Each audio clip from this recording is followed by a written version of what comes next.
বাইরে প্রচণ্ড রোদ, তার মধ্যে বেরিয়ে পড়েছি কলা পাতা কাটতে। কোথায় পাবো, যাকগে বাড়িতেই ছিল একটুখানি, ছোট পাতা নিয়ে নিয়েছি। আর এদিকে শিলনোড়া পেতে জিরে, পেঁয়াজ, রসুন, বেশি করে কাঁচা লঙ্কা ভালো করে পেস্ট করে নিয়েছি।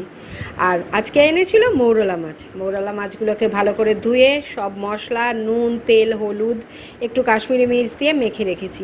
আর ওইদিকে যে কলা পাতাগুলো এনেছিলাম, ছোট ছোট কলা পাতা, ভালো করে ধুয়ে একটু ওভেনে সেঁকে নিয়েছিলাম। নিয়ে তার মধ্যে মশলা মাখানো পেস্টগুলো দিয়ে দিয়েছি। খুব ভালো করে ওটা প্যাক করা যাচ্ছিল না, একটুখানি বড় হলে পরে কলা পাতাটা ভালো হতো। যাকে কি করা যাবে, দুদিক থেকে দুটো কলা পাতা একসাথে করে দিয়ে সুতো দিয়ে বেঁধে কড়াইতে ভেজে নিয়েছি। এটার নাম হচ্ছে মরিচ খোলা, নোয়াখালীর রান্না। আমি প্রথম ট্রাই করলাম। 5-6 রকম মাছ দিয়ে এটা হয়, বাট আমি একটা মাছ দিয়েই করেছি। আগে দেখি কেমন টেস্ট হয়।